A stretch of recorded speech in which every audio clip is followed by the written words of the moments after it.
My wife has been cheating on me for years with my cousin, and my kids might not be mine.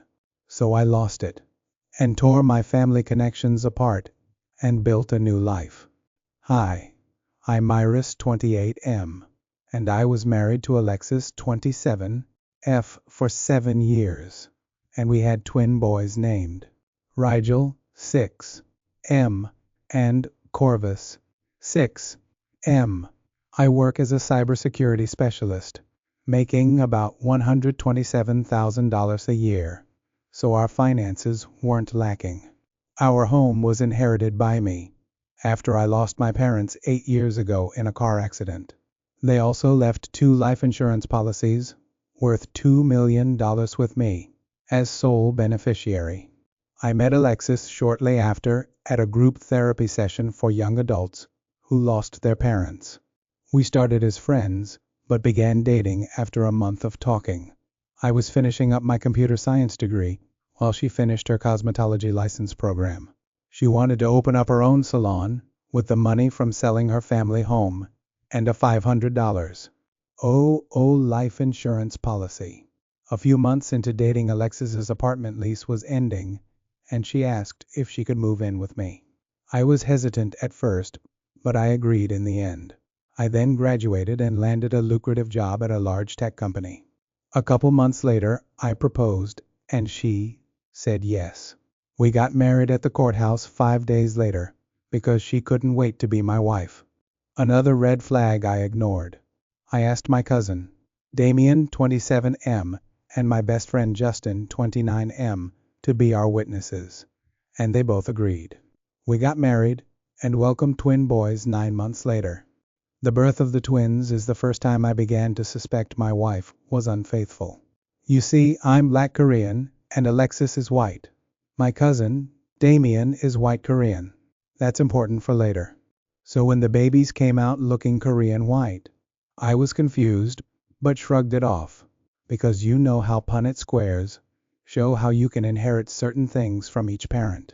So the boys are now 6 years old, and my previous doubts returned after visiting my Korean grandparents. I saw an old photo of Damien and I. The child Damien looked very similar to the twins, and my heart stopped. I drove home with my mind a mess, and as I laid in bed that night, I just looked over to Alexis and said, "So funny thing, I was looking at old photos at my grandparents' house, and the twins look very similar to child Damien." She tensed up, and I saw fear and horror flicker in her eyes, before she gave a forced laugh and called me crazy, before climbing into bed and falling asleep.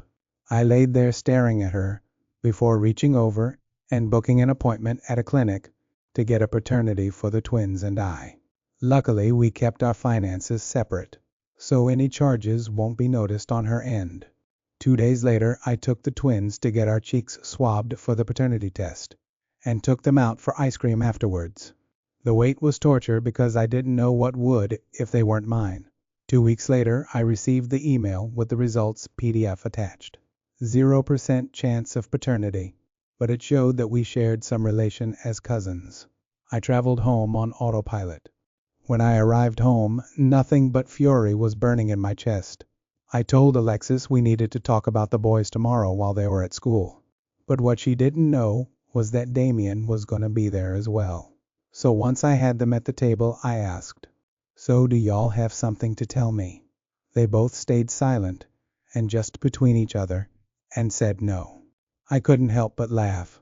You two have been sleeping together for I don't know how long, but Damien is the biological father of the twins. The silence was deafening until Alexis turned red in the face and began screaming about how I could accuse her of such things. And Damien just sat there staring at the table. I slammed the paternity tests down in front of her and shut her mouth. Clicked and paled when she registered what they said. I looked at Damien and yelled for him to get the fuck out my house and never come back. I turned back to Alexis and told her we are getting a divorce, and I want her and the twins out of my house by the end of next week.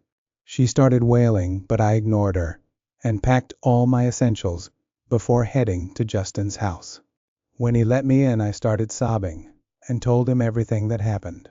He let me cry it out on his shoulder until I let it all out, then looked at me and said it's time to plan. I contacted a divorce lawyer and got that ball rolling. The next few weeks were a train wreck in emotional turmoil.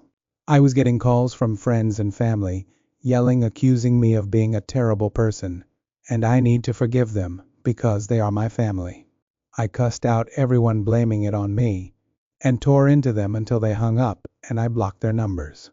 However, before I blocked Damien and Alexis, the first collected their confessions about the affair on recordings and screenshots, which I sent right to my lawyer along with the paternity tests. My lawyer also added on paternity fraud once she saw the paternity test results. I learned through the grapevine that Alexis and the twins moved in with Damien. Soon my lawyer had everything ready for our court date in a week. I'm currently in therapy, as everything is falling to shit. So when it's over, I'm not gonna spiral down a dark path. Throughout all of this, Justin and his husband, Mickey 27M, weren't just my boulder. They were my rocks. The day in court arrived, and as you probably guessed it, put reality TV to shame. Alexis showed up dressed to impress with an arrogant lawyer at her side. Her lawyer immediately began the proceedings and listed Alexis's demands in the divorce. She wanted half of all my assets and my family home. I sat there in shock as these demands with my fists clenched under the table.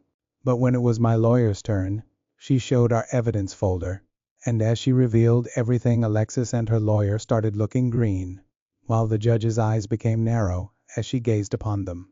As my lawyer finished presenting, the judge adjusted her glasses before she laid into Alexis about her stupidity in trying to leverage the courts in her favor, and ended the proceedings. Alexis must pay my legal fees and reimburse me for the money I've spent on the twins the past 6 years. All Alexis could do was turn red in the face and start wailing and screaming. This wasn't fair, and she deserved everything she demanded. We ended the hearing after our divorce was finalized, and I got up to leave. I could hear Alexis trying to follow and yelling after me, but ignored her and drove away, never looking back. I let Justin and Mickey know everything went well, and I never heard from Alexis or Damien again. 6 months later, I met Mickey's older brother, Mortis 31M, at a party Justin was hosting. By the gods, Mortis was gorgeous. He was tall, charming, funny, muscular arms covered in full tattoo sleeves, and a beautiful motorcycle. We started talking about our likes, anime, favorite movies, and video games. This man made me stutter for the first time in years, and even called it cute. We exchanged numbers, and a couple weeks later we had our first coffee date. We went on several dinner dates and motorcycle rides.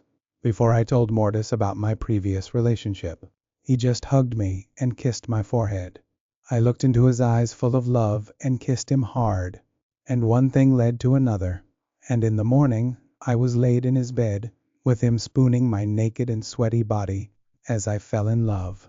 So now I have a boyfriend that loves me, and I love him just as much. Before I knew it, 2 years went by, and Mortis took me to a lakeside cabin and proposed. I of course said yes, and we are now planning our wedding. My story started off with the biggest betrayal and ended with a fiancé who can't take his hands off me. So I'll end it here, and I hope anyone who reads this finds the love they deserve. Original work story, written by ChampiOnyx. If you wish for more original fake stories written by me, leave a like and comment. I just might make this a semi-consistent series.